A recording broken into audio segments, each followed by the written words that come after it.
Aslam encounter specialist کہلائے جانے والے سندھ پولیس کے افسر ہیرو تھے یا ویلن تھے؟ ابتدا یوں ہوتی ہے۔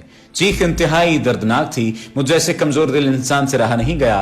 دل کڑا کر کے میں نے پوچھ لیا، کون چیخ رہا ہے، کیا ہو رہا ہے؟ کچھ نہیں، سرکاری کام ہو رہا ہے، چودھری اسلم نے بڑے اطمینان سے جواب دیا۔ یہ غالباً سن 1999 کی ایک سرد صبح تھی اور لگ بھگ صبح 10 بجے کا وقت تھا۔ کراچی کے ناظم آباد تھانے کی عمارت کے عقب میں آرام کے لیے مخصوص اپنے بیڈ روم میں بستر پر نیم دراز اس وقت کے ڈی ایس پی ناظم آباد چودھری اسلم ابھی میرے آنے پر ہی نیند سے بیدار ہوئے تھے، اور میں اسی بیڈ روم کی دیوار کی دوسری جانب کسی کے مسلسل چیخنے سے انتہائی بے چین تھا۔ تم کیوں آئے ہو؟ اب چودھری اسلم نے مجھ سے سوال کیا۔ نہ تو یہ میرے جاگنے کا وقت ہے نہ تیرے۔ کیوں آیا ہے تو؟ چودھری اسلم نے پھر پوچھا۔ میں نے چودھری اسلم کو جواب دینے کی بجائے اپنے استاد اور اس وقت کے اردو کے اخبار جسارت کے crime reporter A H Khanzada کی مرد طلب نگاہوں سے دیکھا۔ خانزادہ کو ساتھ لے کر ہی میں چودھری اسلم سے ملنے آیا تھا۔ یار اسلم، تم کس پلمبر کو گرفتار کر کے لائے ہو کیا؟ اس سے کیے گئے سوال کے جواب میں ایچ خانزادہ نے چودھری اسلم سے سوال کیا۔ ہاں لائے ہیں، مگر تم کیوں پوچھ رہے ہو؟ اسلم خان نے سوال کیا۔ بھائی ابھی یہ تم ہی بتاؤ۔ ایچ خانزادہ نے گردن میری جانب گھمائی۔ میں اس وقت کراچی کی انگریزی اخبار دی نیوز کا کرائم رپورٹر تھا۔ چودھری اسلم کی بات بالکل درست تھی، یہ وقت نہ میرے جاگنے کا تھا، نہ ایچ خانزادہ کا، اور نہ ہی چودھری اسلم کا۔ شدید ترین تشدد کا شکار اس زمانے کے کراچی میں کام کرنے والے ہم تمام کرائم رپورٹرز اور پولیس افسران عموماً رات بھر کام کیا کرتے تھے اور دن چڑھے تک سویا کرتے تھے۔ اس صبح میں بھی عمران اسلم کی ایک بے وقت فون کال سے بیدار ہوا تھا۔ عمران اسلم اس وقت دی نیوز کے ایڈیٹر اور میرے باس تھے۔ عمران اسلم نے مجھے بتایا کہ پولیس ان کے گھر میں کام کرنے والے پلمبر کو گرفتار کر کے لے گئی ہے۔ کیا تم جا کر میرا پلمبر واپس لا سکتے ہو؟ عمران اسلم نے مجھ سے پوچھا۔ فون بند ہوا تو میں نے اے ایچ خانزادہ کو فون کیا اور ذرا ہی دیر میں ہم یہ معلوم کرنے میں کامیاب ہو گئے کہ پلمبر کو چودھری اسلم لے گئے ہیں۔ اور اب میں نے اور اے ایچ خانزادہ نے ناظم آباد تھانے پہنچ کر بے وقت چودھری اسلم کو بھی نیند سے اٹھا دیا تھا۔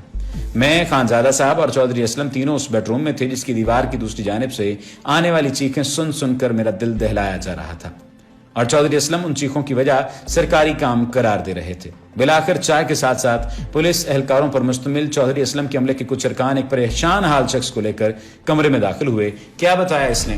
چودھری اسلم نے پولیس اہلکاروں سے پوچھا۔ بول ہی نہیں رہا صاحب، ایک اہلکار نے جواب دیا۔ چودھری اسلم میری طرف مڑے اور کہا، سرکاری کارروائی پر بھی نہیں بول رہا تیرا یہ پلمبر۔ چودھری اسلم کے لہجے میں اب تک نیند سے جلد بیزار ہو جانے والی بیزاری تھی۔ تب مجھے اندازہ ہوا کہ یہی وہ پلمبر ہیں جنہیں میں چھڑوانے کے لیے آیا ہوں، اور چیخیں بھی انہی کی تھیں جنہیں سن سن کر میرا دل ڈوبا جا رہا تھا۔ کیوں ہو رہا ہے آپ کے ساتھ یہ سب کچھ؟ میں نے پلمبر سے پوچھا۔ میں بتاتا ہوں۔ چودھری اسلم نے مداخلت کی۔ اس کا بھائی دہشت گرد ہے، ہم اسے ڈھونڈ رہے ہیں۔ اس کو پتا ہے کہ بھائی کہاں چھپا ہوا ہے، اس کو کہہ دے اس بھائی کا پتہ ہم کو بتا دے، ہم اسے سرکاری کارروائی کے بغیر تیرے حوالے کر دیں گے۔ چودھری اسلم نے اپنے طور پر مجھے سودے بازی کی پیشکش کی۔ میں نے پلمبر سے پوچھا، آپ کو معلوم ہے کہ آپ کے وہ بھائی کہاں ہیں جن کا پتہ پولیس جاننا چاہتی ہے؟ میرا سوال سن کر پریشان حال پلمبر کے آنسو بہنے لگے۔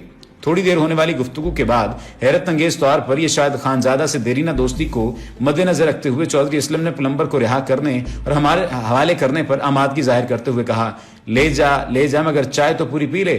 اب اس معاملے میں پولیس افسر چودھری اسلم میرے لیے ہیرو تھے یا ویلن مجھے نہیں معلوم، تاہم ایک بات جو مجھے ضرور پتہ ہے وہ یہ ہے کہ وہ چودھری ہرگز نہیں تھے۔ کراچی پولیس کے شاید سب سے معروف افسر بننے والے محمد اسلم خان کو آپ سب چودھری اسلم کے نام سے جانتے ہیں۔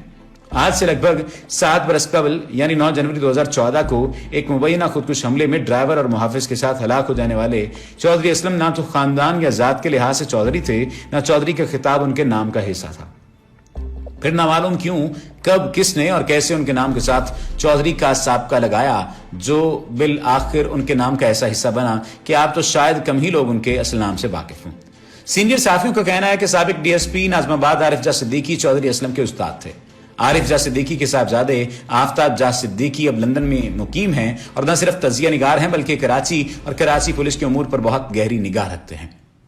آفتاب صدیقی کی تحقیق کے مطابق چودھری اسلم سن 1964 میں ضلع مانسیرہ کی تحصیل ڈڈیال میں پیدا ہوئے اور 31 اکتوبر 1984 کو پولیس میں شمولیت اختیار کی، یعنی 20 سال کی عمر میں۔